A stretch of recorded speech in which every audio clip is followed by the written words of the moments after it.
नमस्कार दोस्तों।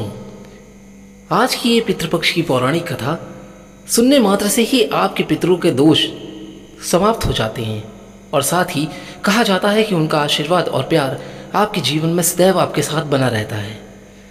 पितृपक्ष की पौराणिक कथा के अनुसार जोगे तथा भोगे दो भाई थे। दोनों अलग अलग रहते थे। जोगे धनी था और भोगे निर्धन। दोनों में परस्पर बड़ा ही प्रेम था।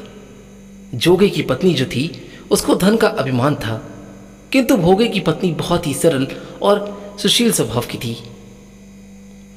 पितृपक्ष आने पर जोगे की पत्नी ने उससे पितरों का श्राद्ध करने के लिए कहा, तो जोगे इसे व्यर्थ का कार्य समझकर टालने की चेष्टा करने लगा। किंतु उसकी पत्नी समझती थी कि यदि ऐसा नहीं करेंगे तो लोग बातें बनाएंगे, तरह तरह के लोग हमारे बारे में बातें करने लगेंगे। फिर उसे अपने मायके वालों को दावत पर बुलाने और अपनी शान दिखाने का यह उचित अवसर लगा। उसने सोचा कि क्यों ना इसी बहाने मैं अपने मायके वालों को बुला लूं और अपनी शान दिखाऊं। अतः वह बोली कि आप शायद मेरी परेशानी की वजह से ऐसा कह रहे हैं, किंतु इसमें मुझे कोई परेशानी नहीं होगी। मैं भोगे की पत्नी को बुला लूंगी और दोनों साथ मिलकर सर का सारा काम कर लेंगी। फिर उसने जोगे को अपनी पीहर न्योता देने के लिए भेज दिया गया। दूसरे दिन उसके बुलाने पर भोगे की पत्नी सुबह सवेरे आकर काम में जुट गई। उसने घर का सारा काम किया। उसने रसोई तैयार की, अनेक तरह के पकवान बनाए। फिर सभी काम निपटाकर वापस अपने घर आ गई। आखिर उसे भी तो अपने पितरों का श्राद्ध और तर्पण करना था। इस अवसर पर न जोगे की पत्नी ने उसे रोका और न वो रुकी। शीघ्र ही दोपहर हो गई। पितर भूमि पर उतरे। जोगे भोगे के पितर पहले जोगे के यहाँ गए तो क्या देखते हैं कि उसके ससुराल वाले वहाँ भोजन पर जुटे हुए हैं। निराश होकर वे भोगे के यहाँ गए। वो वहाँ क्या देखते हैं, मात्र पितरों के नाम पर अग्यारी दे दी गई थी। पितरों ने उसकी राख चाटी और भूखे ही नदी के तट पर जा पहुंचे। थोड़ी देर में सारे पितर वहां पर इकट्ठे हो गए और अपने अपने यहाँ के श्राद्धों की बढ़ाई करने लगे। जोगे भोगे के पितरों ने भी अपनी आप बीती कहानी सुनाई। फिर वे सोचने लगे कि अगर भोगे समर्थ होता तो शायद उन्हें भूखा न रहना पड़ता, मगर भोगे के घर में तो 2 जून की रोटी भी खाने को नहीं थी। यही सब सोचकर उन्हें भोगे पर दया आ गई और अचानक विनाश नाच कर गाने लगे। भोगे के घर धन हो जाए, भोगे के घर धन हो जाए, भोगे के घर धन हो जाए। बस वे वही बार बार कहकर वही नाच रहे थे। सांझ होने को हुई। भोगे के बच्चों को कुछ भी खाने को नहीं मिला था। तभी उन्होंने माँ से कहा कि माँ, हमें भूख लगी है। तब उन्हें टालने की गरज से भोगे की पत्नी ने कहा कि जाओ, आंगन में हौदी औंधी रखी है, उसे जाकर खोल लो और जो भी कुछ मिले आपस में बांटकर खा लेना। बच्चे वहां पहुंचे तो क्या देखते हैं कि हौदी मोहरों से भरी पड़ी थी। वे दौड़े दौड़े मां के पास पहुंचे और उन्हें सारी बातें बताईं।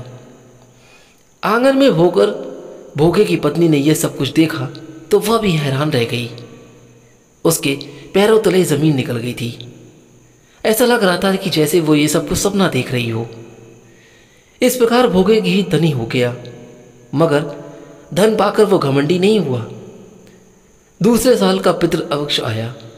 श्राद्ध के दिन भोगे की स्त्री ने 56 प्रकार के व्यंजन बनाए और ब्राह्मणों को बुलाकर श्राद्ध किया, भोजन कराया। उसके साथ उसे दक्षिणा भी दी। जेठ जेठानी को सोने चांदी के बर्तनों में भोजन कराया और इस प्रकार ऐसा भोजन करने से उनके सारे पितृ बहुत ही प्रसन्न हुए तथा उनकी आत्मा को शांति भी मिली। दोस्तों, ये कहानी आपको कैसी लगी? अगर अच्छी लगी हो तो आप हमें कमेंट बॉक्स में जरूर बताइएगा। पितृपक्ष की ये पौराणिक कथा सुनने मात्र से ही आपके पितरों का आशीर्वाद मिलता है और साथ ही पितरों हमका जो भी आपके जीवन में चलता है वो समाप्त हो जाता है। इसलिए पितृपक्ष में कभी भी अपने पितरों को अपशब्द नहीं कहने चाहिए और आपके जीवन में आप जितने सामर्थ हों उस हिसाब से आपको पितृ का श्राद्ध तर्पण करना चाहिए। ऐसा कभी भी भूल कर ना करें, कोई गलती पितृपक्ष में ना करें, वरना यदि आपके जीवन से आपके पितृ नाराज हो जाते हैं तो उसका दंड भी आपको अपने जीवन में तरह तरह से देखना पड़ता है और साथ ही गरीबी और दरिद्रता भी आ जाती है। इसलिए कहते हैं कि श्राद्ध पक्ष में अच्छी तरीके से आप पितरों का श्राद्ध तर्पण करें और साथ ही उनका आशीर्वाद भी प्राप्त करें। कहानी नंबर 2। श्राद्ध पर्व पर यह कथा अधिकांश क्षेत्रों में सुनाई जाती है। इस कहानी को कहते हैं कि पढ़े बिना पितृपक्ष का पुण्य नहीं मिलता। ऐसी मान्यता है इस कहानी के बारे में। इस कथा के अनुसार महाभारत के दौरान कर्ण की मृत्यु हो जाने के बाद जब उनकी आत्मा स्वर्ग में पहुंची तो उन्हें बहुत सारा सोना और गहने दिए गए। कर्ण की आत्मा को कुछ समझ नहीं आया, वह तो आहार तलाश रहे थे। उन्होंने देवता इंद्र से पूछा कि उन्हें भोजन की जगह सोना क्यों दिया गया। तब देवता इंद्र ने कर्ण को बताया कि उसने अपने जीवित रहते हुए पूरा जीवन सोना दान किया, लेकिन अपने पूर्वजों को कभी भी खाना दान नहीं किया गया। तब कर्ण ने इंद्र से कहा कि उन्हें यह ज्ञात नहीं था कि उनके पूर्वज कौन थे और इसी वजह से वह कभी उन्हें कुछ दान नहीं कर सके। इस सब के बाद कर्ण को उनकी गलती सुधारने का मौका दिया गया और 16 दिन के लिए पृथ्वी पर वापस भेजा गया, जहां उन्होंने अपने पूर्वजों को याद करते हुए उनका श्राद्ध कर उन्हें हर तरीके से आहार दान किया, तर्पण किया। इन्हीं 16 दिनों की अवधि को पितृपक्ष कहा गया था।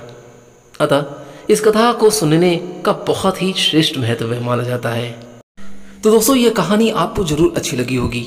अगर यह कथा आपको अच्छी लगी हो तो एक बार इस वीडियो को लाइक करके हमारे इस चैनल को सब्सक्राइब करना मत भूलिएगा। आज्ञा दीजिए, फिर मिलता हूँ जल्दी ही कोई और अच्छी कथा या कहानी को लेकर। तब तक के लिए आप अपने जीवन में खुश और स्वस्थ रहें। कमेंट बॉक्स में एक बार जय श्री राम जरूर लिख दीजिएगा।